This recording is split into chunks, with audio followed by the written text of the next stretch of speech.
All in all, I can't complain. God has been very good to me. So talking about the team, let's have a bit of a conversation about that. So I remember Six.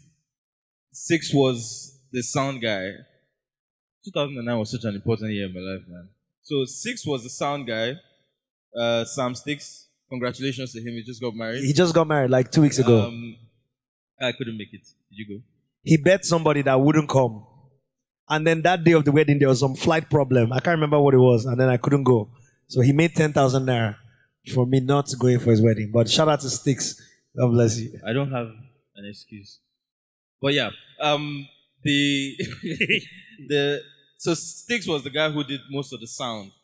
And I think the best event to talk about the team in its real sense, in terms of not necessarily Audu Mekuri or Yahaya, but in terms of the team on ground, was Mina. Mainly because we literally went into Mina for a show and got there and realized the sound was bad. They didn't have sound. They had no plan. They almost drove us into, I think people were jacking the car. Like, it was a mess. And I remember Mohammed, Mo Kawosha, Sam Sticks, myself, went into the venue and said, this show is not going to happen. The guys, so it was Annual, who were like doing great things, but went on to work with Banky and Shola, who managed Jesse Jacks for a long time. I think he works with Escape now. And Dan. Dan, exactly. Dan. So a bunch of guys that were doing a school show. And so we made them borrow their speakers from a church. And they took some of it from a show, a party from the night before. Like, we just made life difficult for them. Looking back now, because obviously you know better, what do you think? Do you think everybody played to the roles that they should have played, or do you think that maybe we could have done a little better? That's a good question. So, as the head of a team now, so I have a day job, and I was thrust into it like proper leadership. So when Audu handed me the role in Chocolate City, I think what everybody sees in the music business is like the president of a label. I'm using the traditional terms. So the president of a label is the guy that like, you know, he wears the t-shirts, he's the brand, he decides what album comes out, he promotes artists. The CEO of a company is a different job. The CEO of a company is spreadsheets, is HR meetings, is team building. And I'm learning a lot about motivating people now. I think that to answer that question, I'll say, first of all, yes, we did an amazing job because we were young guys without the requisite training or the requisite support system to succeed. And we succeeded. So we did an amazing job. But I guess later on in my life, I can look back and look at things that we should change. We should have acted this way. One of the biggest things for me was that early on as a leader, I tried to be authoritarian. So there's this idea when you're in a label, you know, like that's corporal punishment. I'm the boss. You know, if you're Brimo, you can't talk to me this way. If you talk to me, you're being rude, you're being disloyal.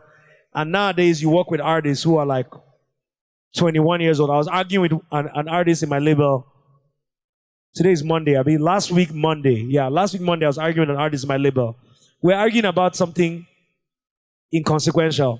And he kept arguing with me, and I said, listen, I'm going to listen to you when you talk, but then you have to listen to me. Then I started talking, and he just said, no, I don't agree. Blah, blah, blah. I was like, bro, you didn't listen to me. And he was like, well, because you're not making sense. So I have to just interject. And I remember sitting down quietly, saying to myself... Let's be honest, Audu would punch you.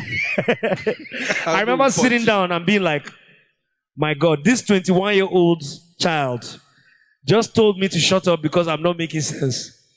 But in terms of leadership, you learn that it's less about you and what you want to accomplish and more about listening. And so I was gracious to have Audu, who just let me do what I wanted to do. You know, hey, you want to sign Jesse? Okay, Jesse's on the team. Ice Prince? Sure, go ahead. Brimo? I don't know him. Sure, go ahead. And I hope I can do the same. So in that way, there's more we could have accomplished. If we had stayed together, if we had communicated more, if we had been more solution oriented with our problems. But again, we didn't have the training, we didn't have the support system. Like, we would travel. We did a show in Calabar. Sorry, I talk a lot. We did a show. We landed in PH at 10 o'clock. And was this a surface show? It was a surface show. It was Tarek. Okay. Calabar. No, Tarek was the host, but there was somebody, a brand brought us. Smirnoff. Oh my God. So we landed at 10 p.m. I'll find the story of yours. We landed at 10. Okay, so he used to work at, I'll tell you a story about him. He used to work at EXP. EXP do most of the activations. Anytime you see a show with 10,000 people, 20,000 people, it could probably be EXP, right? And on Star Trek, this is a surface story.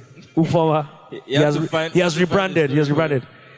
So they'll give you a contract, and the contract says you are going to perform for 1 hour. But most artists have like 3 hit songs and don't know how to perform, right? So they will go to the show, and remember, Star Trek is like an all-night show. So, like, let's say like 3 a.m. You have the hottest song in the country. You come out, the crowd has been standing since like 7. They're tired. So as soon as they see you, they're like, yay! Then you do your hit song, you do another song, but you don't know how to perform. So after 15 minutes, you're like, okay, we've done a good job. Let's leave now.